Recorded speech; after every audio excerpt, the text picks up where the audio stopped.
शदाय आराधना, Elohim आराधना।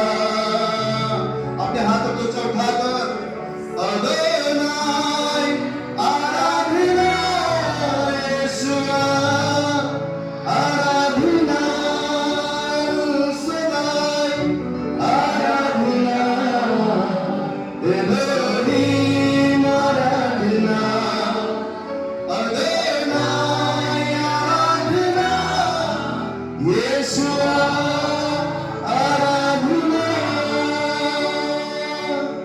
सच में तू L सदाई परमेश्वर है, तू एलोहीम परमेश्वर है, तू अदोनाई है, तू युगानुयुग राज करने वाला, तू यीशुआ हमारा प्रभु है।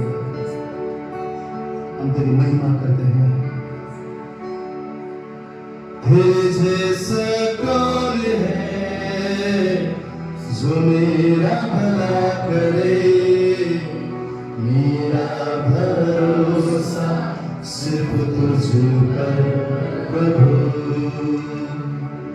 तेरे जैसा कौन है जो मेरा भला करे, मेरा भरोसा सिर्फ तुझ पर प्रभु। मेरे जीवन का स्वामी आधार बना तू प्रभु जी, तू नहीं तो मेरा जीवन व्यर्थ हो जाएगा।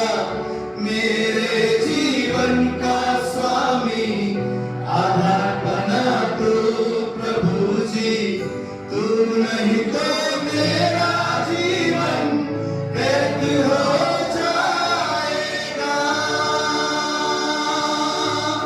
एल सदाई आराधना, एलोहीम आराधना, अदोनाय आराधना, यीशुआ आराधना।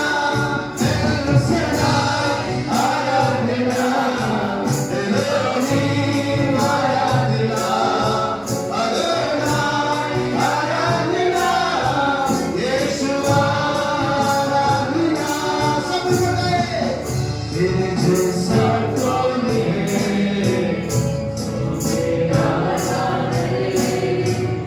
मेरा भरोसा सिर्फ तुझ पर प्रभु।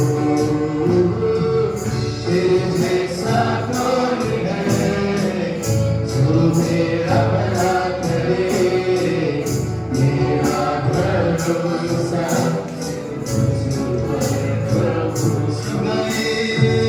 मेरे जीवन का स्वामी आधार बना तू प्रभु जी, तू नहीं तो मेरा जीवन व्यर्थ हो जाएगा।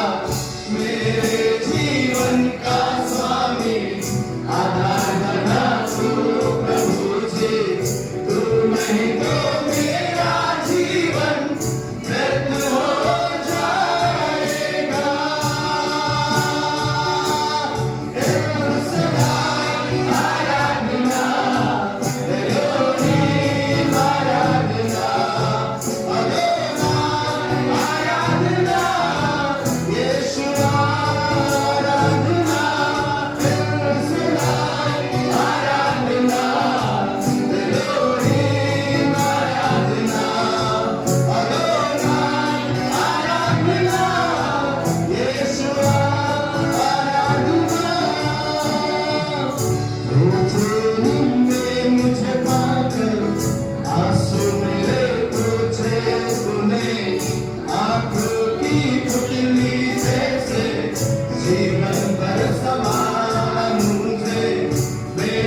यीशु तेरी आराधना, यीशु तेरी आराधना। तू भला है, तू भला है, अब्बा तू भला है, एल शदाई तू भला है, एलोहीम तू भला है, अदोनाई यीशुआ तू भला है, तेरे जैसा कोई नहीं। आराधना सवेरे के निर्मल वो यहोवा को धन के भला है, वो भला है। हमारे जो पेर खेरिया सवेरे में जो भी कुछ मुझ में है उस पवित्र नाम को धन के सदाई आराधना। एलोहीम आराधना, अदोनाई आराधना, यीशुआ आराधना, शदाई आराधना, एलोहीम आराधना, अदोनाई आराधना, यीशुआ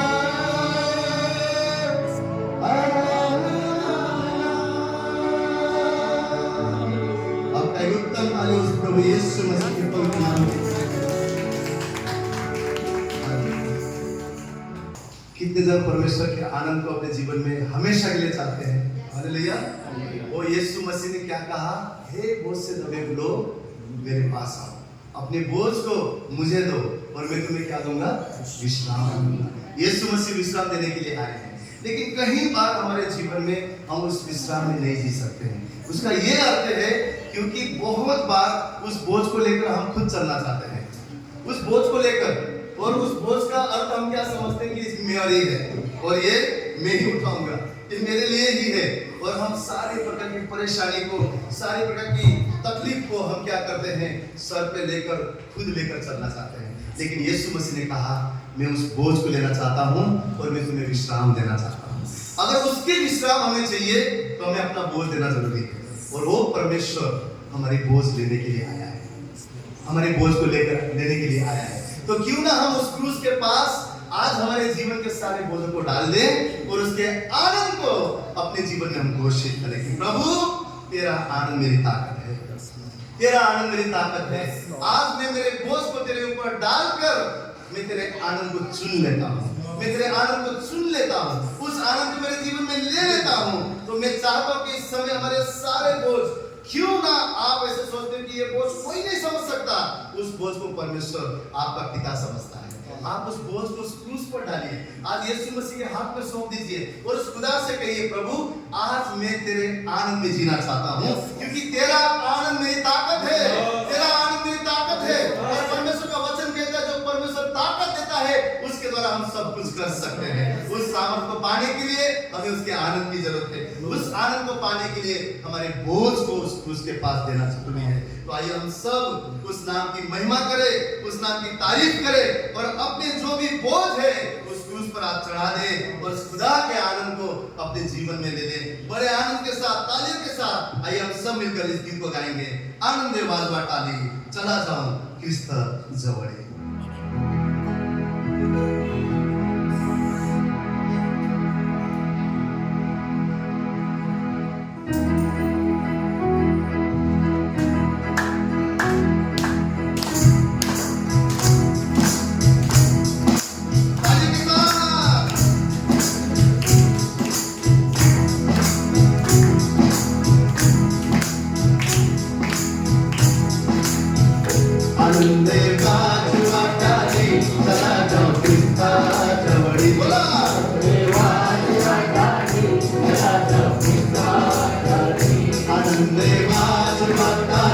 चला जाओ ख्रिस्ता जवळे,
क्रुसाजवळी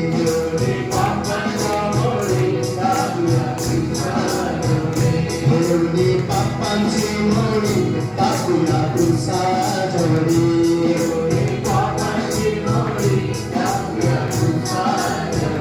टाकूया क्रुसाजवळी टाकूया क्रुसाजवळी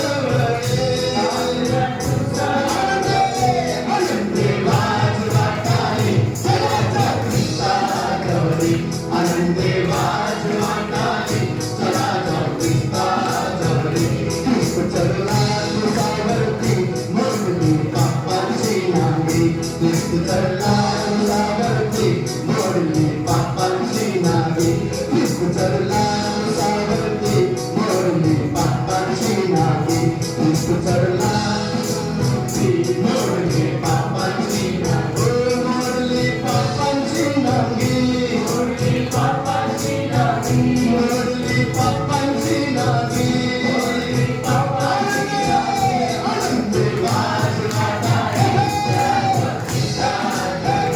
आनंदी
तकलीफ आता है तो रोते हैं, चिंता करते हैं और दूसरों को बोलते हैं भाई रो रो।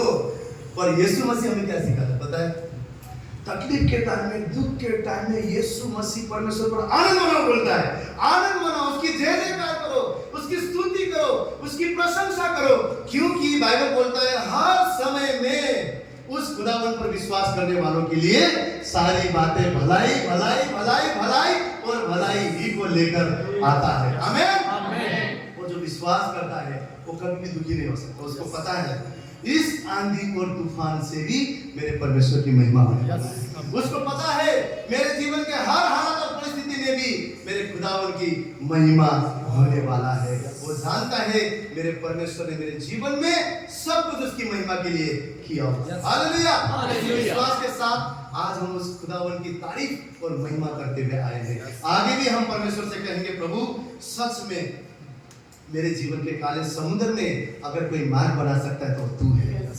मेरे जीवन के मुश्किल हालात में अगर कोई राह दिखा सकता है वो तू है, क्योंकि मार्ग सत्य और जीवन तू ही है। मैं तेरे सिवा कहां जाऊं प्रभु, मैं तेरे सिवा कहां जाऊं? बहुत बार हमारे जीवन में कठिनाई इसलिए भी आता है क्योंकि हम उस योना के समान भाग जाते हैं। जब योना भागा उसके जीवन में विपरीत परिस्थिति आ गई, लेकिन फिर भी जब नीचे नीचे नीचे उस अधोलोक से उस परमेश्वर को जब उसने दुहाई दिया, बाइबल कहता है उस परमेश्वर ने उसकी दुहाई को सुना। ये हमारे परमेश्वर की खासियत है कि जब हम उसको पुकारते हैं और बोलते हैं पिता मेरे जीवन पर अनुग्रह कर, वो परमेश्वर अनुग्रह करता है। हालेलुया। इसलिए आज हम परमेश्वर से कहेंगे प्रभु तेरे सिवा मैं कहां जाऊं? मेरे भलाई तुझ में है, मेरा खुशी तुझ में है, मेरा आनंद तुझ में है, मेरी चंगाई तुझ में है, मेरे बिखरे हुए जीवन में संवरने का जो बातें हैं वो तुझ में है। मेरे रात के समान जीवन में अगर सुंदरता कोई ला सकता है तो सिर्फ तू मसीह है। तो हम इस विश्वास के साथ उस खुदावन की तारीफ करें, उससे कहें प्रभु मुझ अभिमानी को तूने चुना है, मुझ अज्ञानी को तूने चुना है, इसलिए कि अब मेरे जीवन में बड़ी बड़ी बातें तू करे। इसलिए मैं तेरी ओर फिरता हूँ और कहता हूँ तेरे सिवा मैं जाऊँ कहाँ? आइए हम मिलकर इस गीत को गाएंगे। तेरे सिवा जाऊँ कहाँ, पाऊँ तुझे छाऊँ जहाँ। मिलकर तेरे सिवा जाऊँ कहाँ, पाऊँ तुझे छाऊँ जहाँ। तेरे सिवा जाऊँ कहाँ, पाऊँ तुझे छाऊँ जहाँ। तेरे सिवा जाऊँ कहाँ, पाऊँ तुझे छाऊँ जहाँ। प्रभु मैं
जोरदार तालियों का बंदे। हालेलुया। हालेलुया। योना के जीवन में फिर से एक बार परमेश्वर ने अनुग्रह क्यों किया आपको पता है? फिर से उस कार्य को क्यों दिया? फिर से उस परमेश्वर की महिमा को क्यों दिया? फिर से वो जो परमेश्वर ने उसके लिए रखा हुआ चीज था वो क्यों दिया? क्योंकि वो परमेश्वर की तरफ आया, परमेश्वर की तरफ मुड़ा, परमेश्वर की तरफ बुलाहट लगाया, परमेश्वर को पुकारा, कहा प्रभु मुझे बचा। वो जान गया अब यहाँ से मैं कहीं नहीं जा सकता हूँ, अब मेरे जीवन का अंत हो सकता है। हम जब भी परमेश्वर की ओर फिरते हैं, आप जान लीजिए उस समय आपका आशीषों का समय है, उस समय आपके जीवन में परिवर्तन का समय है।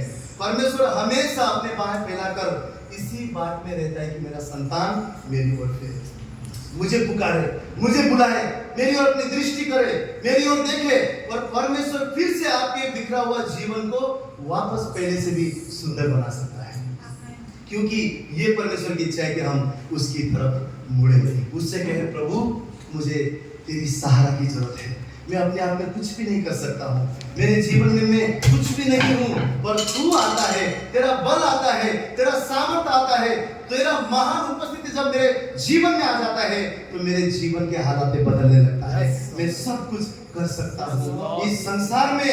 प्रभु मुझे तेरी जरूरत है। जो भी उसे कहता है मुझे तेरी जरूरत है। यीशु मसीह के साथ में फरीसी लोग थे, पढ़े लिखे विद्वान लोग थे, पूरा शास्त्र को जानने वाले लोग थे, पर कभी उन्होंने नहीं बोला प्रभु मुझे तेरी जरूरत है। पर जो भी बेसहारे लोग, जो भी बीमार लोग, जो भी पापी लोग, जो दूर से कहते थे हे स्वामी, हे प्रभु, हम पर तेरी दृष्टि हो, हम पर अनुग्रह कर, परमेश्वर ने उन लोगों को चंगा किया, उन लोगों को दृष्टि किया, उनको उठाया, उन्हें कहा क्या तू चंगा होना चाहता है? क्या तू जीवन पाना चाहता है? क्या तू अनंत काल का जीवन पाना चाहता है? यीशु मसीह ने ऐसे लोगों को चंगा किया जो उसके सामने नम्र और दीन थे। और एक जगह पे बाइबल बोलता है परमेश्वर ने कोई भी काम नहीं किया। क्यों पता है? क्योंकि उस जगह पर यीशु को उन्होंने स्वीकार नहीं किया। हमारे जीवन में भले हम कितने भी गलती करें, भले हमारे जीवन की परिस्थिति कुछ भी क्यों ना हो जाए, हमें एक बात जानना है, मेरे जीवन को अगर कोई बना सकता है तो मेरा पिता है, और मुझे उसकी हुजूरी में भागना है, मुझे उसकी उपस्थिति में भागना है, मुझे उसकी तरफ भागना है। जब हम जान लेते हैं और जब हम उसके आगे भागते हैं, वो परमेश्वर बाइबल कहता है कभी तुच्छ नहीं जानता, कभी तुच्छ नहीं जानता। टूटा हुआ हृदय को वो अंगीकार करने वाला परमेश्वर। और जब हम बोलते हैं प्रभु मैं खुद के जीवन को तेरे आगे लाता हूँ, इस जीवन पर तू राज कर, मेरे जीवन की परिस्थिति को बदल, मेरे जीवन को बदल। जब हम उस खुदा के सामने नम्र होते हैं और उसके पास आते हैं, परमेश्वर हमारे जीवन को बदलना शुरू करता है। कितने जन ने झरना देखा है? झरना है ना, हम झरने को दूर से देखते हैं, फोटो भी खींच लेते हैं, वाह कितना सुंदर है, लेकिन वही भीगेगा जो उस झरने के पानी के नीचे जाएगा। आप दूर से कह सकते हैं प्रभु भला है, प्रभु अच्छा है, गॉड इज गुड, पर उस गुडनेस को जानने के लिए, उस भलाई को पाने के लिए, उस बहता हुआ जो कहता है मैं जीवन का जल हूँ, वो यीशु को पीना पड़ेगा, उस यीशु के पास आना पड़ेगा, उस यीशु की हुजूरी में आना पड़ेगा। आइए इस आराधना के समय में अपने हृदय को हम तोड़ेंगे, अपने हृदय को हम खोलेंगे, उस खुदा से कहे प्रभु मुझे तेरी जरूरत है, मुझे तेरी उपस्थिति की जरूरत है, मेरे जीवन में तू चाहिए, मैं तुझे ढूंढने के लिए यहाँ आया हूँ, मैं अपने आप को सरेंडर करता हूँ। आइए हम सब मिलकर इस समय अपने आप को उस खुदा के हाथों में अपने जीवन को दे दें और सच्चा हृदय से उसके पास हम आए और उसे कहे प्रभु मैं तेरे उद्धार की घोषणा को करना चाहता हूँ, मैं तेरे सामर्थ्य कार्य को मेरे जीवन में देखना चाहता हूँ, मैं वचनों में स्थिर होकर मेरे जीवन में प्रभु आगे बढ़ना चाहता हूँ। इस जीवन में प्रभु परमेश्वर चाहे कठिन रास्ते क्यों ना हो, चाहे प्रभु अंधेरा रास्ता क्यों ना हो, प्रभु मुझे संभालने वाला खुदा तू है, तू मेरा सहारा बनकर मेरे पास मेरे करीब आने पाए। आइए इस समय अपने आप को उसके हाथों में देते हुए हम खुदा की महिमा करें, उसे कहे खुद को मैं अर्पण करता हूँ। मैं थक ना जाऊं प्रभु इस जिंदगी में कभी, जब तक ये चाहे प्रभु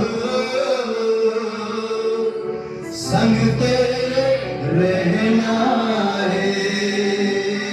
वो चाहता है कि हम उसके हुजूरी में आ जाएं, उसके पास आ जाए, उसकी उपस्थिति में आ जाए, उससे कहे पिता मैं तेरे हुजूरी में आता हूँ, आ मेरे जीवन में तू कार्य कर, मैं थक ना जाऊं प्रभु इस जिंदगी में कभी, जब तक ये जाए प्रभु संग तेरे रहना है।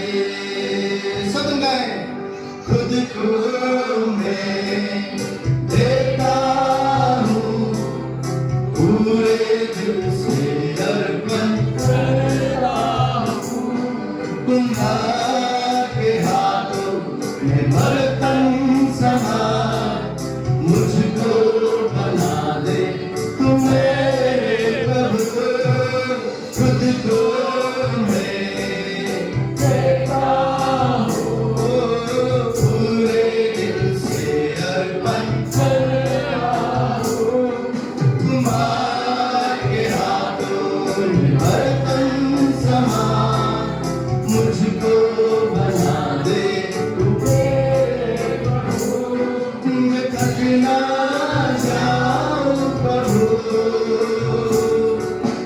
इस जिंदगी में कभी,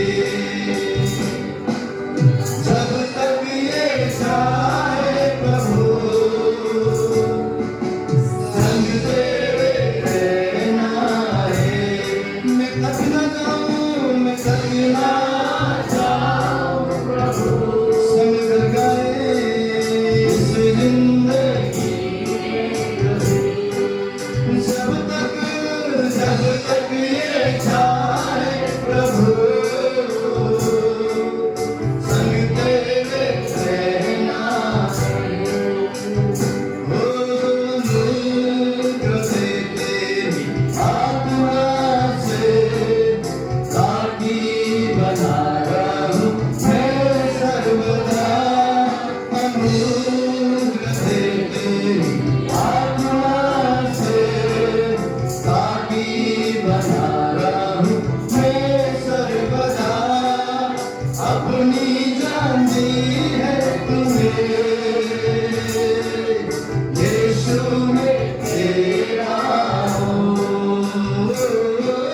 पीछे ना हट जाऊं मैं, ऐसा दे सामर्थ मुझे, तुझको मैं देता हूँ, तुझको मैं देता हूँ, पूरे दिल से अर्पण करता हूँ, तुम्हारे हाथों में बर्तन समा मुझको बना दे मेरे प्रभु, मैं थक ना जाऊं प्रभु इस जिंदगी में कभी, जब तक ये जाए प्रभु संग तेरे रहना है। उद्धार की घोषणा करने सामर्थ से मुझको तू भर दे प्रभु, उद्धार की घोषणा करने सामर्थ से मुझको तू भर दे प्रभु, वचनों पर स्थिर रहूं मैं, यीशु तेरे आने तक तुझसे लिपटा हूं मैं, यीशु तू काफी मुझे,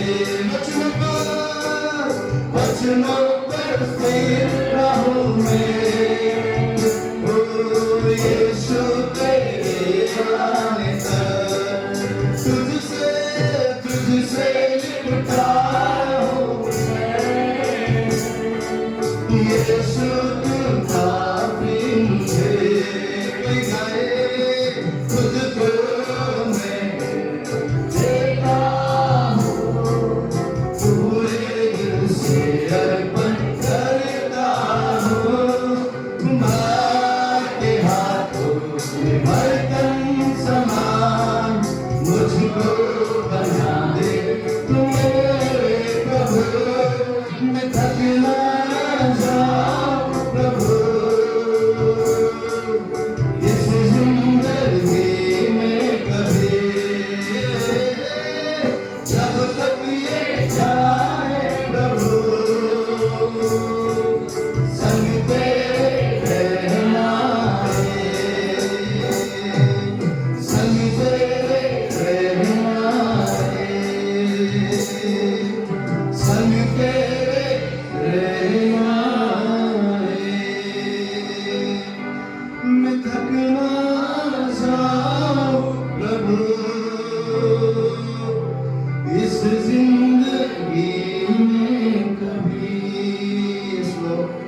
हमारे बोझों को हम तेरे ऊपर छोड़ते हैं, हमारी चिंताओं को तेरे क्रूस के ऊपर डालते हैं खुदा, हमारे डर और भय को हम तेरे ऊपर सौंपते हैं परमेश्वर। कोई भी जीवन की कठिन परिस्थिति और हालात, वो प्रभु परमेश्वर हम तेरे हाथों में दे देते हैं और तेरे विश्राम को हम लेते हैं, तेरे आनंद को हम लेते हैं खुदा, तेरे शांति को हमारे जीवन में घोषणा करते हैं। सारे बोझों को हम तेरे हाथों में सौंपते हैं। तूने कहा है बोझ से दबे हुए लोग मेरे पास आओ, मैं तुम्हें विश्राम देने के लिए आया हूं। खुदा तू विश्राम देने वाला परमेश्वर है, तू विश्राम देने वाला परमेश्वर है। हम इसलिए थक जाते हैं क्योंकि हम अपने बोझ को उस खुदा को देना नहीं चाहते। आइए उस खुदा के चरणों में अपने जीवन को सौंपे, अपने हालात को सौंपे, उसे कहे मुझे तेरे सहारे की जरूरत है। मैं थक ना जाऊं प्रभु इस जिंदगी में कभी, जब तक ये चाहे प्रभु संग तेरे रहना है। कठिन है रास्ते बहु, हर एक मोड़ पर खता, अंधेरे सायों को हटा, दिखा दे मुझको अब शहर, मुझे समा मैं गिरा, मुझे समा मैं गिरा, मुझे समा मैं गिरा, मुझे समा मैं गिरा। सहारा मुझको चाहिए, सहारा दे मुझे खुदा, सहारा मुझको चाहिए, सहारा दे मुझे खुदा, मुझे समा मैं गिरा, मुझे समा मैं गिरा, मुझे समा मैं गिरा, मुझे समा मैं गिरा। सहारा मुझको चाहिए, सहारा दे मुझे खुदा, तू ही है सहारा मेरा ठिकाना, तू ही है सहारा मेरे खुदा, तू ही है सहारा मेरा यीशुआ, तू ही है सहारा मेरे खुदा। वो बोझ जो गुनाहों का लेके आज चल रहा, उठाएगा अगर कोई वो तू ही है खुदा, मुझे समा मैं गिरा, मुझे समा मैं गिरा, मुझे समा मैं गिरा, मुझे समा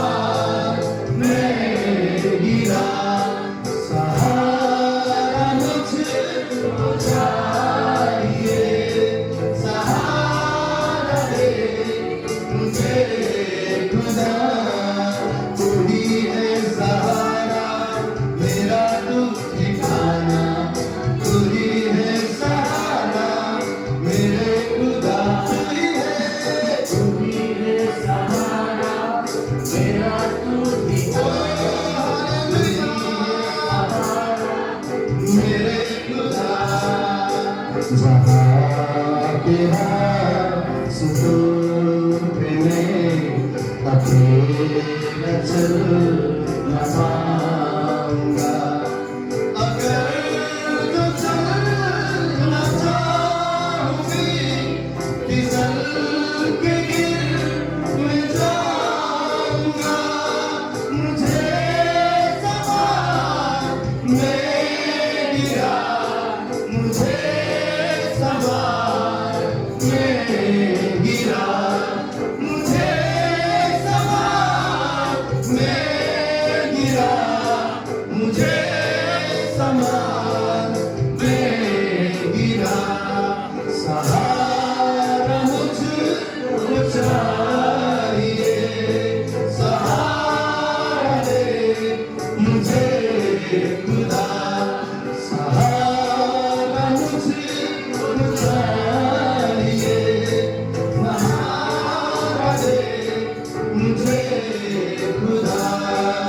तू ही है सहारा मेरा, तू ठिकाना। तू ही है सहारा मेरे खुदा।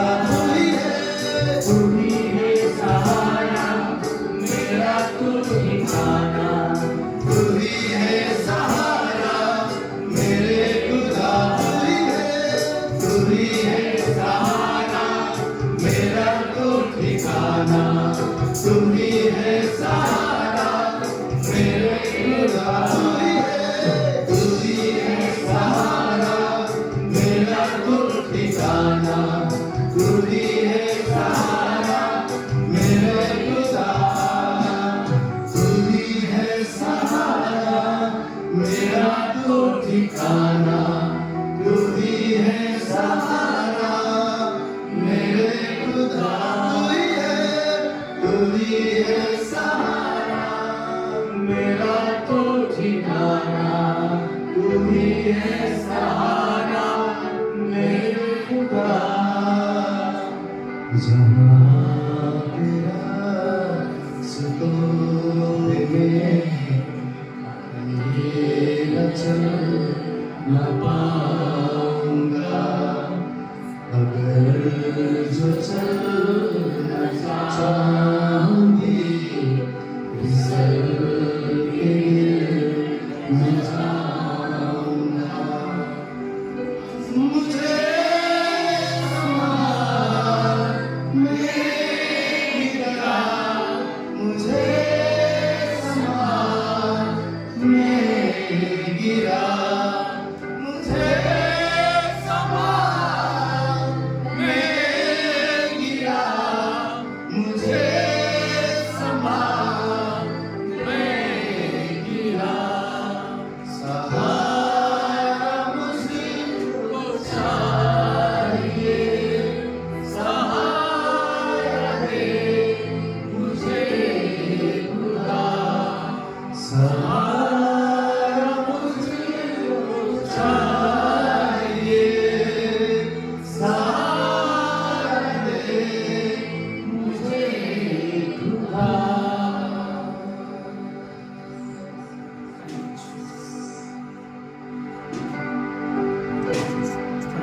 सत्य प्रभु, तेरे बिना हम कुछ भी नहीं कर सकते हैं। तेरे बिना हम एक कदम भी आगे नहीं बढ़ सकते हैं। तेरे बिना हमारे जीवन के सब कुछ व्यर्थ है परमेश्वर। तेरे बिना हमारे आशीष व्यर्थ है परमेश्वर। तेरे बिना हमारे जीवन ही व्यर्थ है परमेश्वर।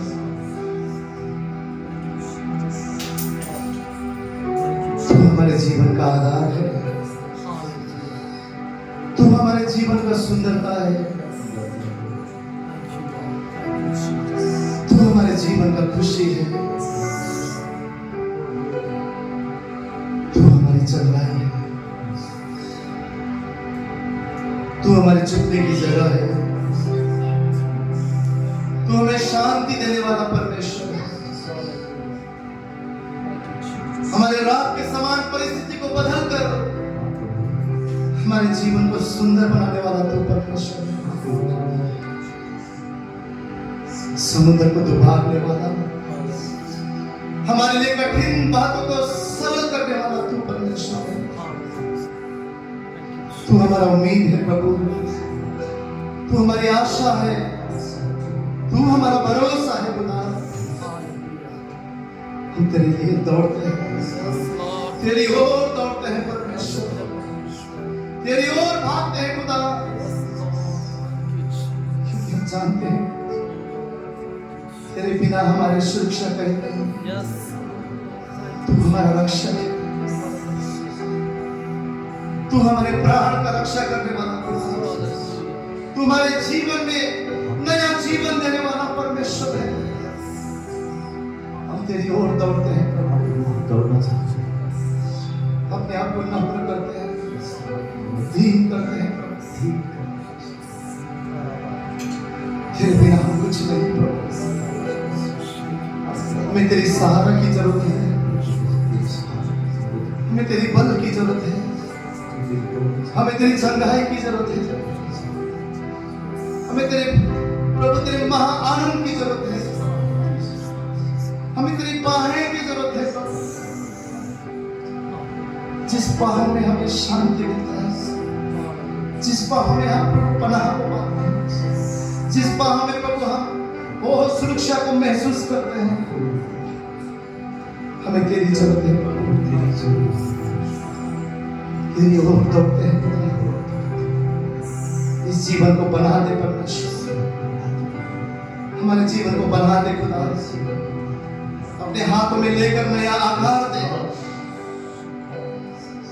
सुंदर बर्तन बना प्रभु, ऐसा बर्तन जिसमें तेरी मसा हो, जिसमें तेरी मर्जी हो, जिसमें तेरा वचन हो, जिसमें तेरा आज्ञाकारिता हो, जिसमें तेरा प्रेम हो परमेश्वर, ऐसा बर्तन बना दे प्रभु।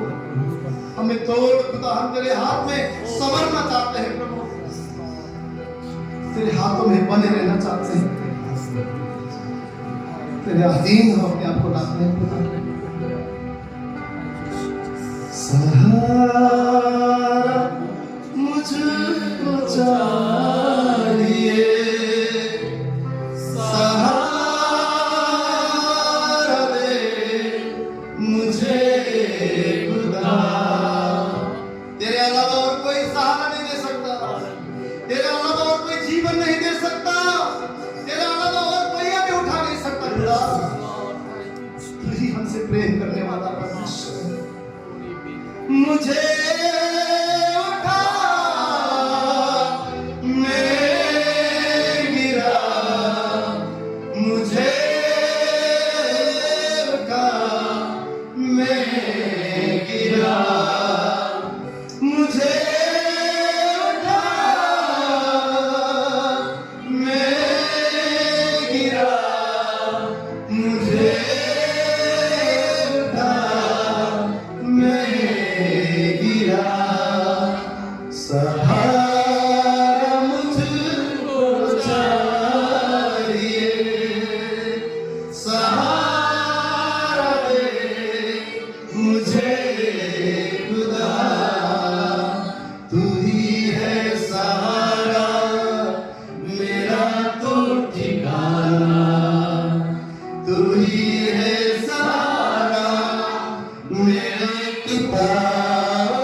महिमा गाते हैं प्रभु।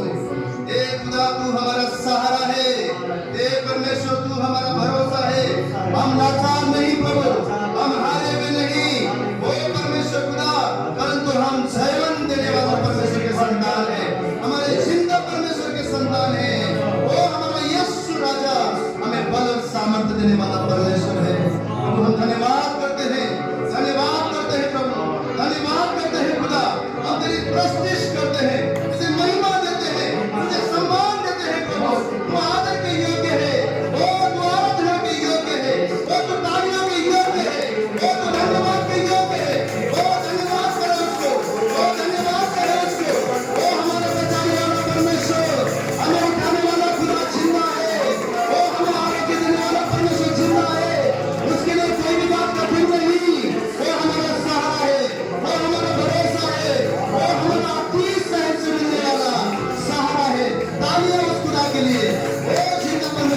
और तेरे संग लेते हैं प्रभु।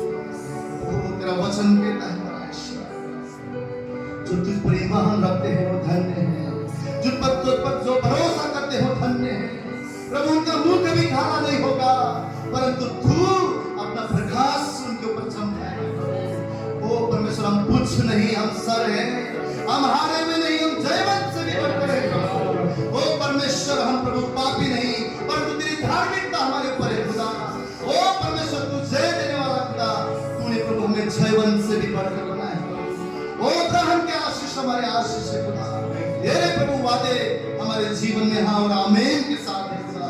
हम तुझे धन्यवाद करते हैं, धन्यवाद करते हैं। तू भला था, भला है, और तेरे भलाई को हम देखते रहेंगे परमेश्वर। आदर गौरव महिमा तेरे ही नाम को देते हैं। धन्यवाद करते हैं। इस प्रार्थना विनती को हमारा जीवित उद्धार करता प्रभु यीशु मसीह के पवित्र नाम से मांगते हैं, हर एक जन कहे आमीन आमीन। एक जोरदार ताली, आपका उत्तम ताली उस जिंदा यीशु मसीह के लिए।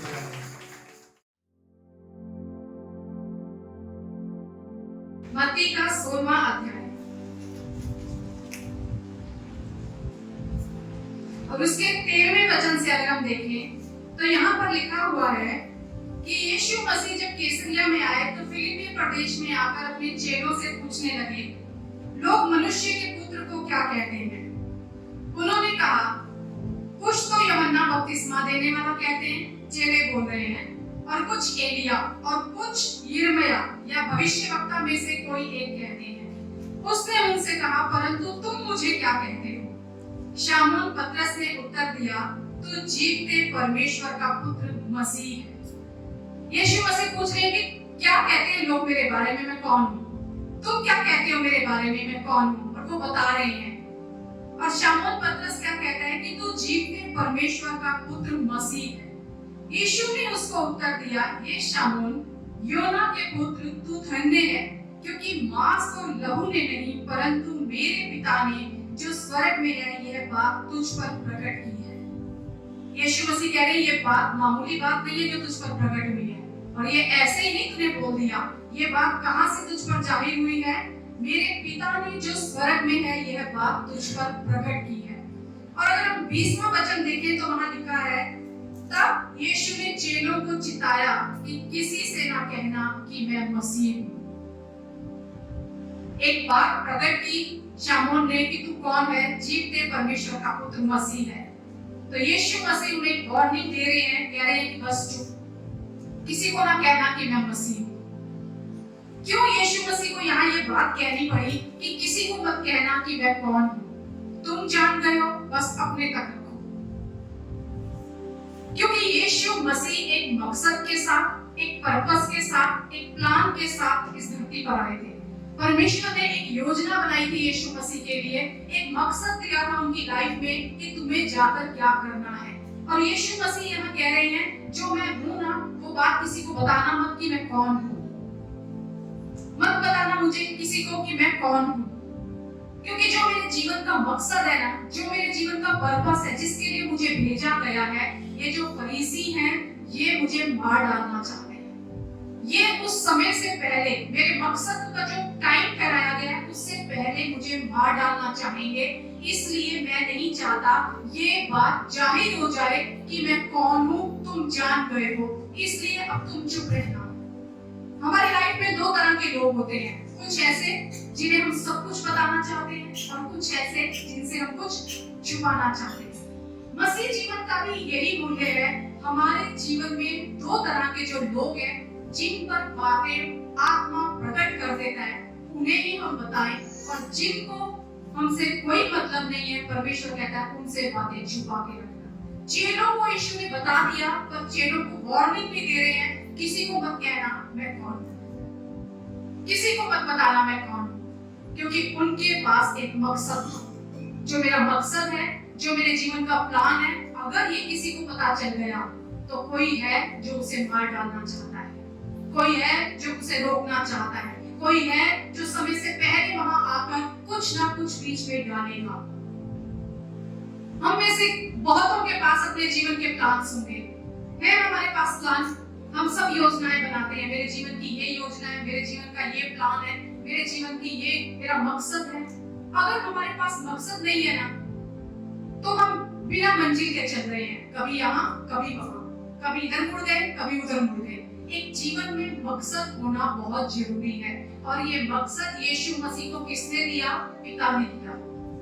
पिता ने ये मकसद दिया, तेरे लिए ये योजना है। अगर आज हम में से किसी के पास कोई मकसद नहीं है ना, कोई प्लान नहीं है हमारे जीवन का, तो हम उस परमेश्वर से मांगे कि प्रभु मेरे जीवन का प्लान मुझ पर उजागर कर, ताकि मैं मनमाना होके ना चलूं, कहीं भी न चला जाऊं, कभी इधर कभी इधर, कभी दाएं कभी बाएं।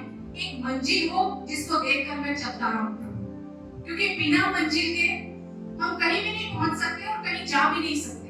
हम ऐसे ही चलेंगे, हमें लगेगा आज इधर जाना है, कल इधर जाना है। और किसने ये मकसद दिया? पिता ने। यानी अगर हमारे पास कोई प्लान नहीं है, कोई हमारा मकसद नहीं है, तो हमें मांगना है उस खुदा से, प्रभु मुझे मेरे जीवन का मकसद बता, बता मेरे लिए तूने क्या योजना रखी है। और ऐसा कभी नहीं हो सकता कि पिता आपके ऊपर जाहिर ना करे। अय्यूब की पुस्तक उसका 33वां अध्याय 14वां वचन कहता है कि आप परमेश्वर एक बार, वरन एक बार नहीं 2 बार बात करता है। एक ही बार नहीं बोलता परमेश्वर 2 बार बोलता है। पर मनुष्य क्या है? उस पर चित्त नहीं लगाता, मतलब मनुष्य उस पर ध्यान नहीं देता, मनुष्य उसे इग्नोर करता है, मनुष्य उस पर गौर नहीं करता। परमेश्वर तो 2 बार बात करता है, एक बार नहीं, बार बार बात करता है। तो किसको चित्त लगाना है? अगर हमारे पास मकसद नहीं है, हमें चित्त लगाना है, परमेश्वर से पूछना है, उसके पास जाना है, प्रभु प्लान बता मुझे, प्रभु मेरे जीवन का कोई योजना है तो मुझ पे जाहिर कर, कोई मकसद है तो मुझ पर जाहिर कर, ताकि मैं बिना मकसद के ना भागता रहूं, पर एक मंजिल लेकर निशाने की तरफ दौड़ता हुआ चला जाऊं। अगर निशाना है तो मेरी दौड़ होगी, मेरा मकसद होगा, मेरे जीवन का लक्ष्य होगा, मुझे वो हासिल करना है। आज सबसे पहले हम मांगे उस खुदा से, मेरे जीवन में वो मकसद मुझे बता प्रभु। और प्रभु कैसे बताएगा? स्वप्न के द्वारा, दर्शन के द्वारा, अपने वचनों के द्वारा परमेश्वर आपसे बात करेगा।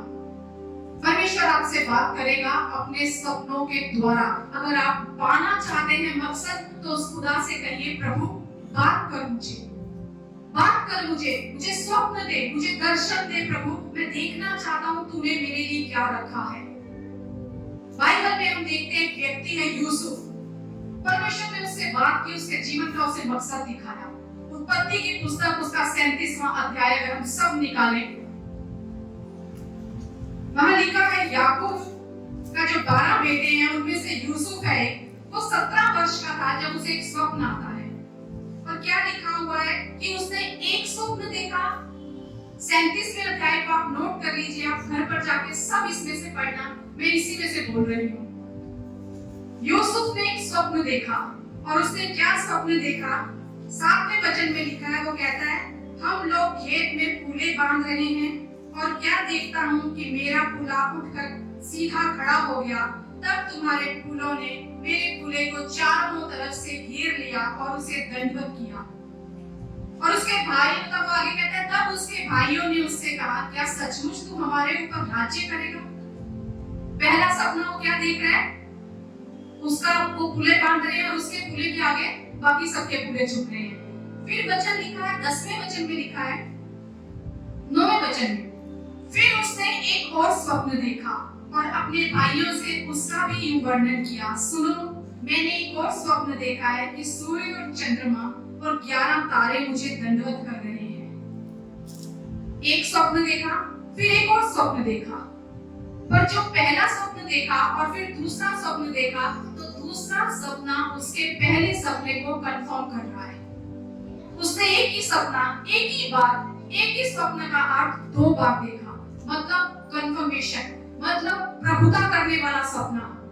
हम भी सपने देखते हैं ना, मैं सपना देख रहा हूँ मैं डॉक्टर बनूंगा, जब पढ़ाई नहीं होती तो नहीं, अभी मैंने सपना देखा मैं टीचर बनूंगा, फिर वो भी नहीं होता तो फिर हमारा सपना तीसरा हो जाता है। ये क्या होते हैं? हमारे बिखरे हुए विचार, हमारे टूटे हुए विचार। एक नहीं हुआ चलो दूसरा, दूसरा नहीं हुआ चलो तीसरा, कोई लक्ष्य नहीं है। यहाँ जब उसने एक स्वप्न देखा है, फिर दूसरा स्वप्न देखा है, पर स्वप्न एक है, उसे 2 बार देख रहा है, यानी प्रभुता करने वाला सपना, एक अधिकार रखने वाला सपना, यही तेरे जीवन में होगा। जब परमेश्वर आपको कोई स्वप्न देगा ना, वो बार बार आपको स्वप्न देगा, उसका कंफर्मेशन देगा, किसी दूसरे के द्वारा भी वो आपको कंफर्म करेगा, ये मैंने ठाना है तेरे जीवन में होगा। बहुत बार आप देखो, अगर आप किसी से मिलो, वो आपके ऊपर कुछ भी भविष्यवाणी कर देते हैं, लेकिन उसका कोई अता पता नहीं है। जाहिर सी बात है, अगर कोई आपके ऊपर भविष्यवाणी कर रहा है, कोई आपके ऊपर डिक्लेयर कर रहा है ना, परमेश्वर आपसे भी बात करेगा, वो आपसे भी बात करेगा, मैं ये तेरे जीवन में करने जा रहा हूं। ऐसा नहीं होगा कि कह दिया, भूल गए, हुआ ही नहीं। यहाँ उसे एक स्वप्न आया, और वो स्वप्न कितनी बार आया? 2 बार, यानी कंफर्मेशन उसे मिला है कि उसके ऊपर जो स्वप्न जो उसने देखा है, परमेश्वर जाहिर कर रहा है, तेरे लिए मैंने ये पर्पस है, ये मकसद है, ऐसा तेरे साथ होगा, तू राज करेगा, तू प्रभुता करेगा। अब क्या यूसुफ ने जब स्वप्न देखा, स्वप्न पूरा हो गया? थोड़े दिनों में स्वप्न पूरा हो गया? नहीं। अब यूसुफ की यहाँ एक गलती अगर हम देखें, यूसुफ ने क्या करी? जब हमारे पास मकसद है, हमारे पास पर्पस है, यीशु मसीह के पास मकसद था, उनके पास एक उद्देश्य था, तो यीशु मसीह से चेलों से क्या कहा? किसी को मत बताना। सबसे पहली बात, ये हमारे जीवन का लेसन है। आज का वचन ना हमारे अपने जीवन की सिखावट है, इसे हम नोट कर लें। बहुत बार हम उतावली में इतना कुछ बोल जाते हैं कि हमें समझ ही नहीं आता हम कहाँ बोल रहे हैं या किसको बोल रहे हैं। तो आज की सिखावट ना हमारी पर्सनल लाइफ के लिए ज्यादा जरूरी है। अब यूसुफ को जब स्वप्न आया, तो यूसुफ ने क्या किया? अपने भाइयों को बांटा, अपने पिता को बांटा, और यीशु मसीह ने किसे बताया? सिर्फ चेलों को। और क्या कहा? चुप, किसी को मत बताना कि मैं मसीह हूं। जब स्वप्न हमारे पास है, मकसद हमारे पास है, हमें पता होना चाहिए इसके क्या मायने हैं, कहां हमें इसे जाहिर करना है, किसको हमें इसे बताना है। क्योंकि जरूरी नहीं है सब लोग आपके सपने को बनाने वाले होंगे, कई आपके ड्रीम्स किलर भी होंगे, आपके सपने को मारने वाले भी होंगे। यहाँ वचन में लिखा हुआ है, इस स्वप्न का 10वें वचन में लिखा है, इस स्वप्न का उसने अपने पिता और भाइयों से वर्णन किया। तब उसके पिता ने उसको डांट कर कहा, यह कैसा स्वप्न है जो तूने देखा है? क्या सचमुच मैं और तेरी माता और तेरे भाई सब जाकर तेरे आगे भूमि पर दंडवत करके गिरेंगे? उसके भाई उससे डहा करते थे, पर उसके पिता ने उसके उस वचन को स्मरण रखा। अपने ही भाई हैं, अपना ही पिता है, पर भाइयों ने सुना तो क्या हुआ? डहा करने लगे, और पिता ने डांटा। मैं विश्वास करती हूँ, पर पिता ने क्यों डांटा होगा? पिता जानता होगा बाकी बच्चों को, उसने कहा होगा, चुप हो जा यूसुफ, तुझे नहीं पता ये सपने को मारने वाले हैं, तू किसके सामने बोल रहा है?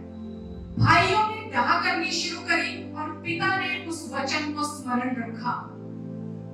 2 तरह के लोग हैं, शारीरिक लोग, आत्मिक लोग, आपकी लाइफ में आपको मिलेंगे। ऐसे लोग होंगे जो आपसे डहा रखेंगे। कहां से डहा का जन्म होता है? याकूब के 2 बेटे, इसहाक के 2 बेटे थे, एसाव और याकूब। दोनों पिता की आशीष पाना चाहते थे, एक को मिल गई, दूसरे को नहीं मिली। क्यों? कहां से फिर ये डहा शुरू होती है? जो मैं हासिल करना चाहता हूं वो मुझे नहीं मिला। जब दूसरा वो पाने में सक्षम नहीं होता ना, और दूसरे को मिल जाता है, तो वहां जन्म होता है जलन का, डहा का, नफरत का। उसको मिल गया सब कुछ, मुझे क्यों नहीं मिला? याकूब ने एक रंग बिरंगा अंगरखा यूसुफ को पहनाया था। रंग बिरंगा अंगरखा एक रॉयल्टी का प्रतीक है। वो प्रिय है, हम 11 कुछ नहीं है, वो ज्यादा है। वहीं से शुरू हो जाता है उससे चिढ़ना। हमेशा डहा आपके बराबर वालों में आएगी, आपके दोस्तों में आएगी, आपके हम उम्र में आएगी, आपके भाइयों में आएगी। आप देखो, परिवार से ही ये शुरुआत होती है। वो ज्यादा है, मैं कुछ नहीं। जब आत्मा का काम एक के ऊपर होता है ना, और दूसरे के ऊपर नहीं होता, वहां भी जलन आएगी, मसीहत में भी जलन आएगी। वो क्या ज्यादा है? परमेश्वर उससे बात करता है। ये जन्म हुआ जलन का उन भाइयों के द्वारा। उसको मिला, मुझे नहीं मिला। और पिता ने क्या किया? पिता ने उस स्वप्न को, वचन को स्मरण रखा। ऐसे लोग भी आपकी लाइफ में आएंगे, जिन्हें आप जब ये ड्रीम बताएंगे, वो आपके साथ प्रार्थना करेंगे, वो आपको गाइड करेंगे, वो आपको मेंटोर करेंगे, वो आपको बैकअप देंगे कि उठना चाहिए, ये अपनी डेस्टिनेशन तक पहुंचना चाहिए। जो इसने सपना देखा है, ये सपना इसकी लाइफ में साकार होना चाहिए। मोर्दकै क्या कर रहा था? एस्तर का बैकअप बन के उसे पीछे से पुश करता जाता था, इसे पहुंचाना है उस मंजिल तक। नोमी क्या कर रही थी? रूथ को गाइड कर रही थी, तू ऐसा करना, तू वहां जाना, तू इस तरह से करना, तेरे जीवन में सब कुछ भलाई लेकर आएगा। एलिया एलीशा को गाइड कर रहा था, तू परमेश्वर का सेवक बनेगा, जो मेरे ऊपर अभिषेक है, दोहरा अभिषेक तेरे ऊपर आएगा। आत्मिक लोग जिनमें एक आत्मा काम करता है, वो आपको उठाएंगे ऊपर, वो आपको बैकअप देंगे। इलिशिबा और मरियम के बारे में क्या लिखा है? मरियम ने जब गर्भ धारण किया, वो इलिशिबा के पास गई और दोनों ने मिलकर सेलिब्रेट किया, वो जश्न मना रही हैं। क्यों? क्योंकि दोनों के अंदर एक ही आत्मा के द्वारा धारण किया गया चमत्कार है। वो लोग आपके साथ आत्मा में सेलिब्रेट कर सकते हैं जिन्होंने उस आत्मा के काम को अपने जीवन में होते हुए देखा है। जो आत्मिक है आपको उठाएंगे, जो शारीरिक है आपको गिराएंगे, आपसे नफरत करेंगे, आपसे डर रखेंगे, आपसे जलन रखेंगे। तू क्या बड़ा है, तेरे सामने हम झुकेंगे। अपने भाई, आज हम परमेश्वर से वो परम का आत्मा मांगे। प्रभु, विजन है, ड्रीम है, तो मुझे बता मैं किसके आगे बोलूं, जो मुझे उठाए प्रार्थना में, जो मुझे ऊपर लेकर जाए प्रार्थना में, जो मेरे सहयोगी बने, जो मेरी भलाई से खुश हो, मेरी तरक्की से खुश हो, ना कि ऐसे लोग जो मुझे नीचे गिराने पे लगे। कभी कभी हम सही बात गलत जगह पे बोल जाते हैं, तो परमेश्वर कहता है अपने हम इस समझ का सहारा लें, इस बुद्धि का सहारा लें, अपने विवेक से हम जान लें, अपनी उस तरह की आत्मा का इस्तेमाल करें और जाने कौन हमारा अपना है, कौन चाहता है कि हम ऊंचे उठें। मायने रखता है बहुत ज्यादा किसके आगे हम अपना सपना बोल रहे हैं, उससे ज्यादा मायने रखता है जिसके आगे आप बोल रहे हैं, क्या उसके पास कोई लक्ष्य है जीवन का, क्या वो कहीं जा रहा है या भटका हुआ है खुद, उसे यही नहीं पता मुझे कहाँ जाना है। ऐसे लोग आपको लाइफ में मिलेंगे जिनके पास कोई मकसद नहीं है। ढूंढिए उन लोगों को, प्रार्थना कीजिए उन लोगों के लिए कि प्रभु मेरी जिंदगी में, मेरे आसपास, मेरे सर्कल में ऐसे लोग रहे जो मुझे उठाने वाले हैं, जो मुझे ऊंचा बढ़ाने वाले हैं, जो मेरे लिए बैकअप एक साबित हो और जो मेरी सेलिब्रेशन में सेलिब्रेट करें मेरे साथ, मेरी खुशी में खुश होने वाले हो। ये नहीं कि जब मैं उन्हें बोलूं तो उनके कुछ ना बोलने से भी आप समझ जाते हैं इनका रिएक्शन क्या है। ऐसे लोग आपने देखे होंगे, सबको एक्सपीरियंस होगा, मुझे तो बहुत है, सबको होगा ऐसा एक्सपीरियंस। बिना बताए, बिना उनके कुछ कहे, एक अच्छा से आप समझ जाओगे ये मुझे बैकअप देंगे, ये मेरे साथ सेलिब्रेट करेंगे, या यही है जो मेरे ड्रीम को मारेंगे। आज खुदा चाहता है, स्वप्न अगर नहीं है, कोई दर्शन नहीं है, मुझसे मांगो, अगर है तो जानो कहाँ बोलना है, किसके आगे बोलना है। यीशु मसीह परमेश्वर का पुत्र होने के बावजूद कह रहे हैं चुप रहना, किसी को मत बताना मैं मसीह। सोचिए हमें कितनी जरूरत है चुप रहने की। आज से अपने जीवन में ये ठान ले, मेरे जीवन के जो सपने हैं ना, मेरे जीवन का जो मकसद है ना, मैं ऐसे ही उसे गाता हुआ नहीं हूँ। किसे बताना है, कब बताना है, कौन है वो जिसके आगे मुझे बताना है, मैं ये जानूंगा और अपने जीवन के मकसद को मैं लेकर चलूंगा। मैं यूं ही नहीं चलूंगा। एक प्रॉब्लम क्रिएट करी उसने अपने भाइयों के साथ, वो क्या थी? इसको मिल गया, हमको नहीं मिला, हम इसके आगे झुकेंगे क्या? जलन का वहां जन्म हुआ, वो भाई उससे जलने लगे और हम सब जानते हैं उस जलन का क्या परिणाम हुआ। ले जाकर गड्ढे में डाल दिया, वो बेचा गया, वो कहां से कहां गया। दूसरी चीज अगर हम देखें ना, हमारे पास क्या होता है, जब हमारे पास सपना है, सब ये हमारा काम है। जब सपना आपके पास है प्रभुता करने का, आपकी परिस्थितियां उसके विपरीत होंगी। कभी भी ऐसा नहीं होगा आज परमेश्वर ने आपसे कहा तो कल आप राजा बन गए, ऐसा नहीं होगा। परिस्थितियां उसके विपरीत होंगी, क्योंकि शैतान नहीं चाहता कि जो आप देख रहे हैं वो आप देखते हुए चले। वो हमेशा परिस्थितियां विपरीत लेकर आएगा।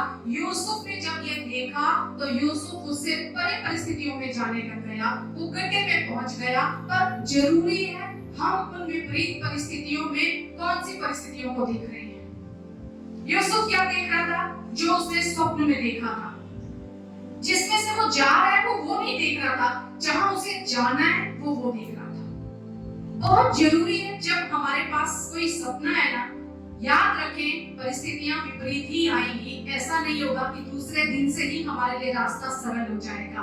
पर ये याद रखिए, जिसमें से मैं जा रहा हूँ वो मायने नहीं रखता, पर मैं जहाँ जाऊंगा वो मेरे लिए मायने रखता है। जो दिख रहा है वो टिका नहीं रहेगा, पर जो मैंने देखा है स्वप्न में वो टिका रहेगा, वो अमर है, वहां मुझे परमेश्वर पहुंचाएगा। और ये कब होता है? जब हम ये जान लेते हैं कि मेरा परमेश्वर मेरे साथ है, मेरा परमेश्वर मेरे साथ है। और जानते हैं, कोई आपको आपकी मंजिल से रोक नहीं सकता यदि आप खुद ना रुक जाए।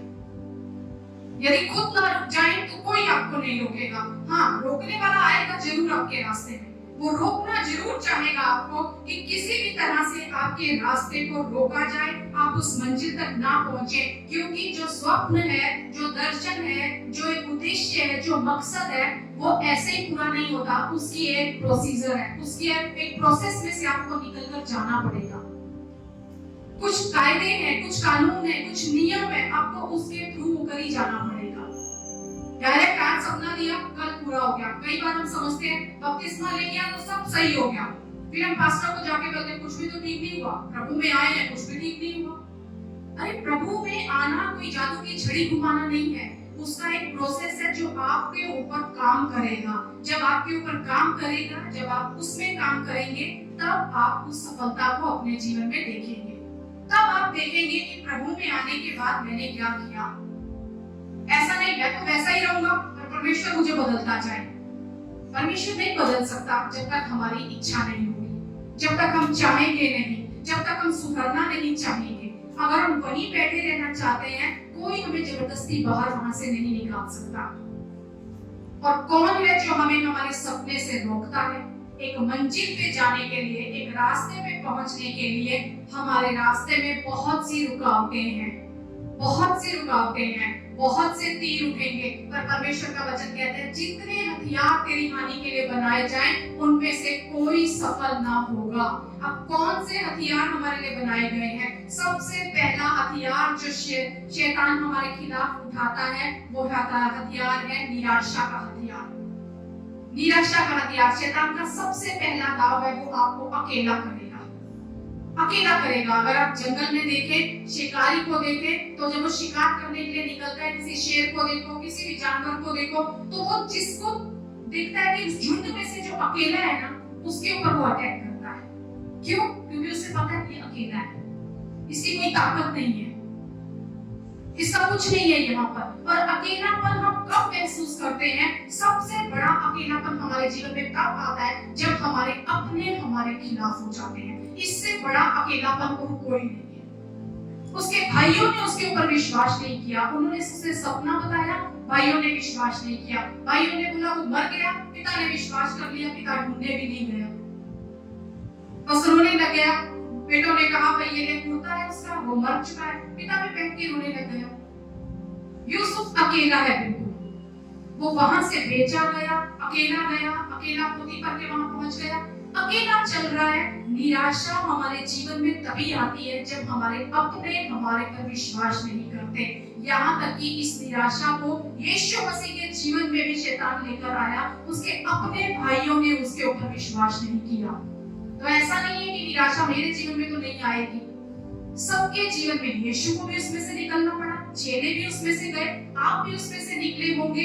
तो ये निराशा हमारे जीवन में कब आती है? जब आपको लगने लगे अब मुझ पर कोई विश्वास नहीं करता, मेरी ताकत कम हो रही है, मैं अकेला हो गया हूँ। और जब आप अकेले हो जाते हैं, आपके अंदर से सारी इच्छाएं बढ़ जाती हैं, अब क्या करना कुछ करके। पहला विचार हमारे अंदर आता है, अब बचा ही क्या है, सब तो मेरे खिलाफ है, कोई तो मेरा सुनता नहीं है। ये हमारे अंदर निराशा को लेकर आता है जब हम ये जान जाते हैं ना अब मैं अकेला हूँ। और उस निराशा में और ज्यादा हमें क्या खाने लगता है, क्या कचोटने लगता है। हमें ऐसा लगता है जैसे हमें शर्मिंदगी महसूस करने लगते हैं अपने ऊपर। सबने छोड़ दिया, इसका मतलब मैं ही गलत हूँ। एक लज्जा हमारे अंदर हमें अपने आप में आने लगती है कि सब लोगों को पता चल रहा है, सब लोग देख रहे हैं, कितना बड़ा ये अनादर है कि यीशु मसीह जगह जगह जाकर चमत्कार कर रहे हैं, लोग उनके ऊपर विश्वास कर रहे हैं, लेकिन उनका अपना परिवार में नकार रहा है, अपना परिवार नकार रहा है। याद रखिए, परमेश्वर के पीछे जब आप चलते हैं निराशाएं आएंगी। शैतान का पहला हथियार है आपके जीवन में निराशा को लेकर आना, लेकिन आपको याद रखना है कि मुझे कभी भी निराश नहीं होना है। बाइबल क्या कहती है? बाइबल कहती है कि यहाँ इस जीवन में आपको क्या करना है? प्रभु में और उसकी शक्ति में बलवान होना है। क्यों?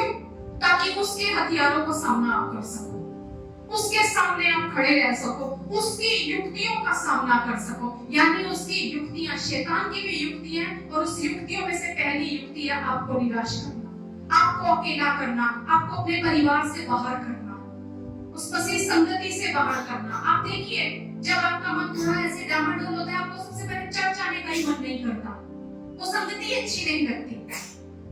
जब मन ऐसा करने लगे, याद रखिए आप निराशा में जा रहे हैं, आप डाउन हो रहे हैं, आप लो हो रहे हैं, आपकी आत्मा कमजोर पड़ रही है, आपका उत्साह ठंडा पड़ रहा है, आपके अंदर की वो आग खत्म हो रही है। जब परमेश्वर का वचन कहता है कि आपको प्रभु में और उसकी शक्ति में बलवान होना है। ये लाइफ टफ है, और इस लाइफ में आपको भी टफ बनना पड़ेगा। हर कोई आपके साथ प्यार से ही रहेगा, ऐसा बिल्कुल नहीं है। हो सकता है आपने जिसको बहुत प्यार किया हो वही आपको नापसंद करता हो, वो और उससे ज्यादा निराशा देता है आपको। अरे मैंने तो सब कुछ किया, वो तो हमें देखना पसंद नहीं करते। बहुत बार जीवन में ऐसा होता है। 21 साल हमें प्रभु में आए हुए होने वाले हैं। इन 21 सालों में आज तक हम देखते हैं अपने ही हमें धोखा देते हैं, क्योंकि दूसरों को आप पहचान लेते हो, अपनों को पहचानना आपको मुश्किल हो जाता है। तो ये जाहिर सी बात है, और ये परमेश्वर के वचन के अनुसार है। आपको स्ट्रॉन्ग बनना है। आप ये नहीं कह सकते उसने मुझे धोखा दिया। परमेश्वर कहता है तुम्हें मेरी शक्ति में बलवान बनना है, आपको बलवान बनना है, ताकि आप इस निराशा का सामना कर सके। आपको कभी अपने ऊपर ये कोशिश नहीं करनी, ये कहने की जरूरत नहीं है उसने मेरी बेइज्जती कर दी, उसने मुझे शर्मिंदा कर दिया, उसने मेरी इज्जत नहीं की। परमेश्वर का वचन कहता है, अगर हम अय्यूब की पुस्तक में एक वचन है 8वें अध्याय का 22वां वचन, तो परमेश्वर कहते हैं तेरे बैरी लज्जा का वस्त्र पहनेंगे, तेरे बैरी लज्जा का वस्त्र पहनेंगे।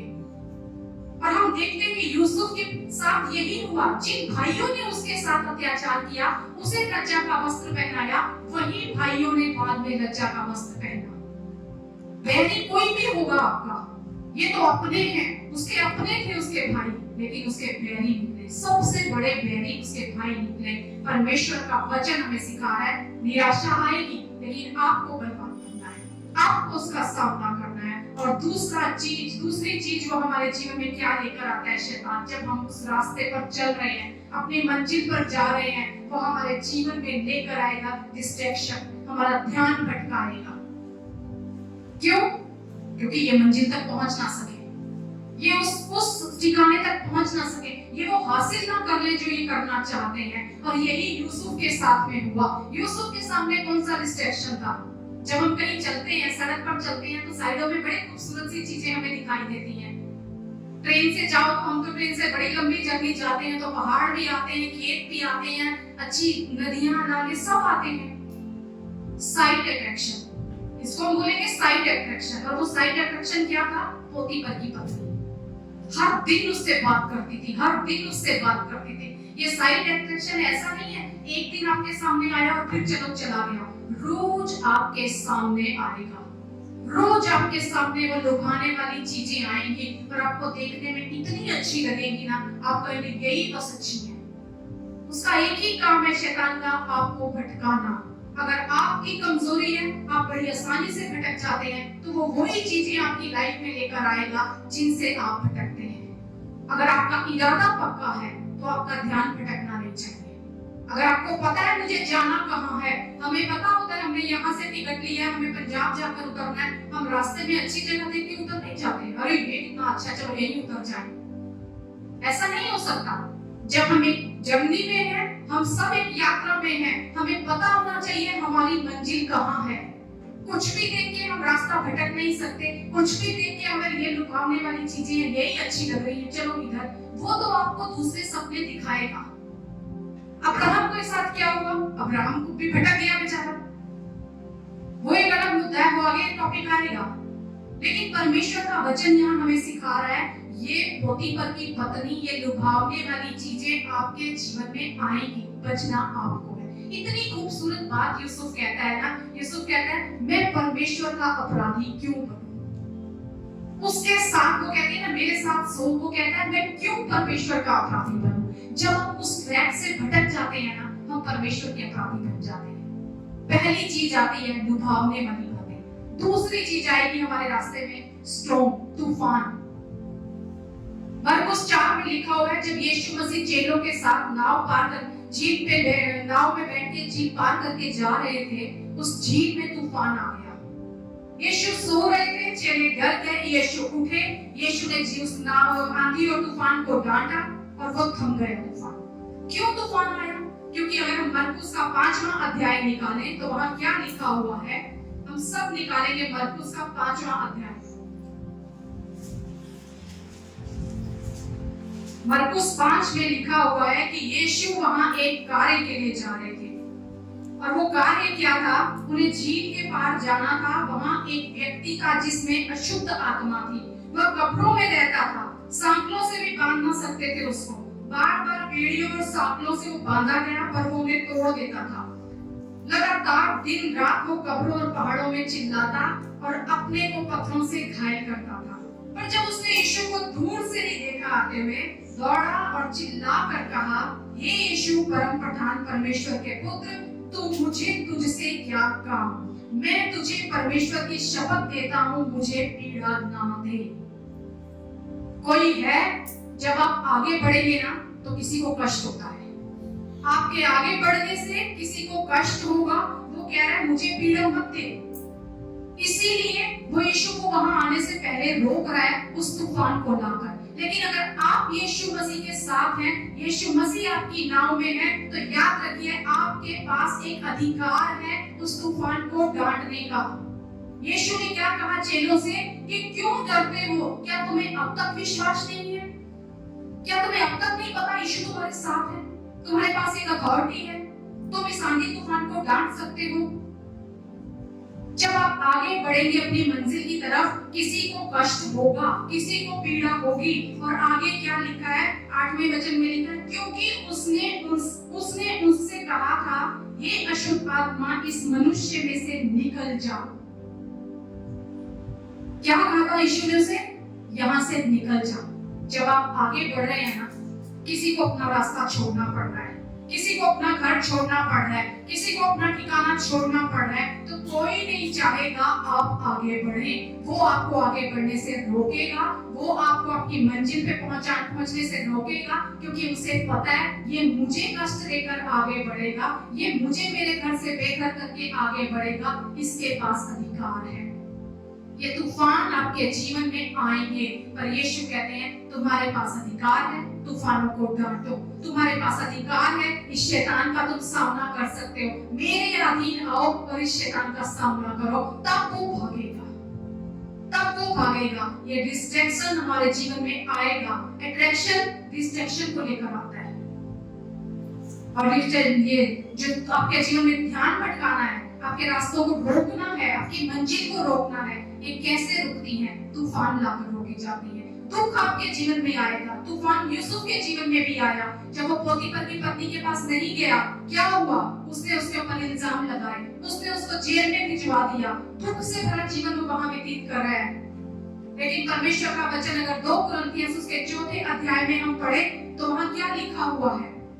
2 कुरिन्थियंस 4:16 में लिखा है, इसलिए हम हियाव नहीं छोड़ते, क्योंकि हमारा बाहरी मनुष्यत्व नष्ट होता जाता है, तो भी हमारा भीतरी मनुष्यत्व दिन प्रतिदिन नया होता जाता है। क्योंकि हमारा पल भर का हल्का सा कलेश हमारे लिए बहुत ही महत्वपूर्ण और अनंत महिमा उत्पन्न करता जाता है।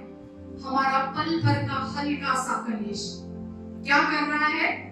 बहुत ही महत्वपूर्ण और अनंत महिमा उत्पन्न करता जाता है। और हम तो देखी हुई वस्तुओं को नहीं, परंतु अनदेखी वस्तुओं को देखते रहते हैं, क्योंकि देखी हुई वस्तुएं थोड़े ही दिन की हैं। कष्ट कितने दिन का है? थोड़े ही दिन का है, हल्का सा कलेश, दुख आएंगे, लेकिन परमेश्वर का वचन क्या कह रहा है? बहुत ही महत्वपूर्ण और अनंत महिमा आपके जीवन में ये कष्ट लेकर आएगा। इतनी बड़ी महिमा आप देखेंगे। और आगे क्या लिखा हुआ है? हम देखी हुई वस्तुओं को नहीं, परंतु अनदेखी वस्तुओं को देखते हैं। जो दिख रहे हैं दुख, जो आ रहे हैं तूफान, हम उन्हें नहीं देखते, हम अनदेखी वस्तुओं को देखकर चल रहे हैं, क्योंकि हम जानते हैं हमारा परमेश्वर हमारे साथ है, हमारा परमेश्वर हमें लिए हुए चल रहा है और वो ही हमें बदलेगा। और इस डिस्ट्रैक्शन में, इस अट्रैक्शन में, इस क्या बोलते हैं, दूसरा पॉइंट हमने क्या पढ़ा? तूफान में और दुख में, इस सब में हम फंस सकते हैं, लेकिन परमेश्वर का वचन कहता है तुम्हारी नजर निशाने पर होनी चाहिए, निशाने पर होनी चाहिए। लुभावने वाली चीजों का सबसे बड़ा उदाहरण है, फल खाओगे तो वाटिका खोदोगे। अब ये हमारे ऊपर है, आज का फल खाना है या कल की वाटिका में जाके सारे फल खाने हैं। पोतीपर की पत्नी तो आपके सामने आएगी, पोतीपर की पत्नी नहीं आएगी, मतलब उस रूप में लुभावने वाली बातें आएंगी। हम यही ना कल्पना करें कि पोतीपर की पत्नी, अरे कोई नहीं आई हमारे सामने, तो वो उस रूप में लुभावने वाली चीजें आपके सामने आएंगी। लूत के सामने भी आई थी हरी चराइयां, किसी भी रूप में वो आपके सामने आएंगी। और ये तब आती हैं आपके जीवन में जब आपका मकसद ना उसमें डिले हो रही है। तीसरा पॉइंट है हमारा, शैतान हमारे जीवन में क्या लेकर आता है? देरी। जब देरी आएगी तो ये बड़ी अच्छी लगती है ऐसी चीजें, और जब डिले हमारे जीवन में क्या लेकर आता है? हम सब जानते हैं देरी के बारे में। देरी हुई मूसा को उस पहाड़ से नीचे उतरने में देरी हो रही है। चल हारून सोने का बछड़ा बनाते हैं। जब डिले आता है ना, तो हम कंप्रोमाइज कर लेते हैं बड़ी जल्दी। कौन बर्दाश्त करेगा? इतना टाइम हो चुका है, लड़की ढूंढ रहे हैं अपने लिए, शादी करनी है, लड़की नहीं मिल रही, अब बिलीवर नहीं मिल रही तो क्या करें? बैठे रहें क्या? उम्र निकल जा रही है, शादी तो करनी है। सबसे बड़ा जो डिले है ना, मैरिजेस में आता है, दूसरा आता है बच्चे में, तीसरा आपकी जॉब में आएगा, और सबसे उतावलापन आता है शादी में। शादी में अक्सर बिलीवर भटकते हैं, कंप्रोमाइज करते हैं शादी के मुद्दे पर। नहीं मिल रही बिलीवर, शादी तो करनी है, घर वालों का प्रेशर है, बाहर वालों का प्रेशर है, दोस्तों की हो चुकी है, उम्र निकली जा रही है, चलो कोई बात नहीं, अनबिलीवर से कर लेते हैं, बाद में प्रभु में ले आएंगे। ये नहीं पता वही हमें बाद में वहां ले जाएगी। डिले कंप्रोमाइज को लेकर आता है, और परमेश्वर कह रहे हैं सबसे जरूरी है इस डिले में ना परमेश्वर के साथ बने रहना, निरंतर प्रार्थना करना। डिले को हम तभी हैंडल कर सकते हैं जब हम उस खुदा से जुड़े हुए हैं। अब्राहम को 75 साल की उम्र में परमेश्वर ने कहा तुझे संतान दूंगा, 100 साल की उम्र में जाकर मिली, 25 साल पर बीच में कंप्रोमाइज आ गया। सारा तो बूढ़ी है, हाजिरा जवान है। ये कंप्रोमाइज हमारे जीवन में बहुत जल्दी आता है, क्योंकि हम देरी बर्दाश्त नहीं कर सकते। बाइबल में लिखा हुआ है यूसुफ ने जब स्वप्न देखा, यूसुफ 17 साल का था, और जब वो फिरौन के सामने खड़ा हुआ वो 30 साल का था। 13 साल लगे उसके स्वप्न को पूरा होने में। एक ही दिन में परमेश्वर ने उसे प्रभुता करने वाला नहीं बना दिया। देरी में वो धीरज धरकर परमेश्वर के साथ बना रहा। हर समय हर जगह लिखा हुआ है, और उसका परमेश्वर उसके साथ था, उसका परमेश्वर उसके साथ था। जेल में उसका परमेश्वर उसके साथ था, पोतीफर के घर में उसका परमेश्वर उसके साथ था। हर जगह उसका परमेश्वर उसे उठा रहा था, फिर भी वो उस डिले में बना रहा। क्यों? क्योंकि उसने धीरज धरना सीख लिया था। वो देख रहा था ये कुछ नहीं है, जहां मुझे जाना है मैं तो वो देख रहा हूँ। मेरी मंजिल ये नहीं है, मेरी मंजिल तो मुझे प्रभुता करना परमेश्वर ने दिखाया है। मेरे भाई मेरे बैरी हो सकते हैं, पर मैं जानता हूँ मुझे उठाने वाले और रास्ते में बहुत आएंगे। हर वो पत्थर जो उसे गिरा रहा था वो उसके लिए मील का पत्थर साबित हुआ। वो स्टेपिंग स्टोन बनाकर आगे बढ़ता चला गया। उसने नहीं सोचा अरे अब तो मैं बेच दिया गया हूँ, अरे अब तो मैं नंगा हो गया हूँ, मेरे कपड़े तक इन्होंने उतार लिए हैं। वो याद रखता रहा खुदा तूने कहा है मेरे बैरी लज्जा का वस्त्र पहनेंगे। और आखिरी अध्याय में वो जाकर कहते हैं जो कुछ भी मेरे साथ हुआ मैं विश्वास करता हूँ मेरे लिए तो भलाई उत्पन्न करी है उसने। हर चीज मेरे जीवन में भलाई को लेकर आएगी। एक बात याद रखिए, स्वप्न मांगिए परमेश्वर से। अगर स्वप्न नहीं है तो आज से घुटनों पर आइए, खुदा मैं सरेंडर करता हूँ अपने आप को, मुझे स्वप्न दे प्रभु। मैं जानना चाहता हूँ मेरे जीवन का क्या लक्ष्य है, मैं लक्ष्यहीन होकर नहीं दौड़ना चाहता। अगर मकसद नहीं है तो कोई मेरे जीवन का उद्देश्य नहीं है। अगर स्वप्न है तो चुप हो जाइए, जान लीजिए कौन आपको उठाने वाले हैं, कौन आपके साथ प्रार्थना करने वाले हैं, कौन आपके साथ उपवास करने वाले हैं, कौन है जो आपके साथ सेलिब्रेट करेंगे आपकी विक्ट्री को। उन्हें जाकर अपना सपना बताइए। याद रखिए, शारीरिक लोग भी आपके जीवन में आएंगे, दहा भी आएगी, जलन भी आएगी, निराशा भी आएगी, लेकिन परमेश्वर क्या कहता है, हो सकता है देरी भी आए, पर देरी का मतलब ये नहीं चलो प्रभु अपने समय पर करेगा। पास्टर को बोल दिया वो प्रार्थना करेंगे, चर्च को बोल दिया वो प्रार्थना करेंगे। परमेश्वर कहता है तू क्या कर रहा है? उस डिले की आत्मा को तोड़ना है। कैसे? प्रार्थना के द्वारा, उपवास के द्वारा। प्रभु इससे पहले कि कहीं मैं गिर जाऊं तू मुझे उठा, इससे पहले कि कहीं मैं कमजोर पड़ जाऊं मेरे जीवन में तेरा कार्य होना चाहिए। अक्सर जवानों के साथ होता है, जब शादी में देरी होती है ना, वो कहते हैं घर वालों को तुम कुछ कर ही नहीं रहे, ना प्रभु कुछ कर रहा है। आज से उनको जाकर पूछिए तुम क्या कर रहे हो? क्या तुम प्रार्थना कर रहे हो? क्या तुम उपवास रख रहे हो? क्या तुम इस डिले की स्पिरिट को तोड़ रहे हो? प्रभु मुझे मेरी शादी की जो उम्र है उसमें लड़की चाहिए। अब्राहम ने क्या किया? जब इसहाक 40 साल का हुआ, उसने परमेश्वर पर भरोसा रखकर एलियाजर को भेज दिया, जा इसके लिए लड़की लेकर आ जा। 40 की उम्र हो चुकी है, आज 40 तक नहीं वेट कर सकते, वो समय था उस टाइम। हमें निर्भर होना है उस परमेश्वर पर। निशाने आपकी तरफ आएंगे, तीर आपकी तरफ उठेंगे, पर परमेश्वर कहता है अपनी डेस्टिनी को, अपने पर्पस को आपको प्रोटेक्ट करना है। ड्रीम किलर भी आएंगे और आपके साथ सेलिब्रेट करने वाले भी आएंगे। डिले भी आएगा, डिस्करेजमेंट भी आएगा, डिस्ट्रैक्शन भी आएगा, पर आपको क्या करना है? आज का फल खाना है या वाटिका में जीवन बिताना है? पल भर का हल्का सा कलेश है, लेकिन बहुत महत्वपूर्ण और अनंत काल की महिमा आपके सामने है। चुनाव आपको करना है, मुझे कहाँ ठिकाना पाना है। एक लास्ट वचन हम पढ़ेंगे, इब्रानियों की पुस्तक उसका 12वां अध्याय। वहां लिखा है, इस कारण जबकि गवाहों का ऐसा बड़ा बादल हमको घेरे हुए है, तो आओ हर एक रोकने वाली और उलझाने वाले पाप को दूर करके, रोकने वाली वस्तु और उलझाने वाले पाप को दूर करके वह दौड़ जिसमें हमें दौड़ना है धीरज से दौड़े, और विश्वास के कर्ता और सिद्ध करने वाले यीशु की ओर ताकते रहें, जिसने उस आनंद के लिए जो उसके आगे धरा था लज्जा की कुछ चिंता न करके क्रूस का दुख सहा और परमेश्वर के सिंहासन की दाहिनी ओर जा बैठा। यीशु मसीह एक समय पर कहते हैं चुप रहना, किसी से ना कहना मैं मसीह हूँ। लेकिन यीशु मसीह जानते थे ये सारा दुख जो मेरे जीवन में आ रहा है, ये जो लज्जा मेरे जीवन में आ रही है, ये जो क्रूस मेरे जीवन में आ रहा है, ये तो कुछ भी नहीं है, क्योंकि जो आनंद आगे धरा है ना, मैं उसके लिए दौड़ा चला जा रहा हूँ। आपके जीवन में ये कठिनाइयां आ सकती हैं, लेकिन आज आपके पास एक सामर्थ्य है, आपके पास एक परमेश्वर है, आपके पास वो है खुदा जो कहता है मेरे निकट आओ और मैं तब शैतान का सामना करो, तब वो भागेगा। तो आज हमारे पास उम्मीद भी है, आशा भी है, स्वप्न देने वाला भी है, मकसद भी हमारे पास होना चाहिए। और खुदा से कहें प्रभु मैं अपने आप को तुझे सौंपता हूँ, बता मुझे मैं कहाँ चलूं, बता मेरे जीवन का क्या मकसद है, क्योंकि तूने तो 2 बार कहा प्रभु, अब मैं चित्त लगाऊं कि तू क्या कह रहा है। आज से हम खुदा से कहें प्रभु अब मुझे चित्त लगाने वाला बना कि मैं जान पाऊं मेरे जीवन का मकसद क्या है। अगर मकसद है तो आप दिशाहीन होकर नहीं दौड़ेंगे, आप यूं ही नहीं दौड़ते रहेंगे।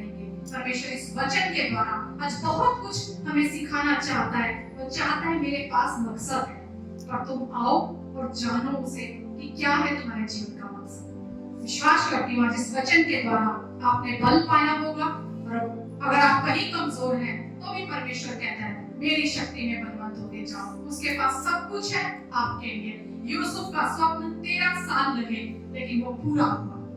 जो उसने कहा था वो होकर रहेगा, चाहे कितनी भी अड़चने आए, कितनी भी रुकावटें आए, कितनी भी उलझाने वाली बातें आए, लेकिन जो परमेश्वर ने कहा है अगर आप बने रहे, आप नहीं रुके, तो कोई आपको रोक नहीं सकता। मैं विश्वास करती हूँ हर एक के जीवन के लिए एक मकसद है। ढूंढिए उस मकसद को और उस तक पहुंचने की कोशिश कीजिए। आमेन। आइए जोरदार ताली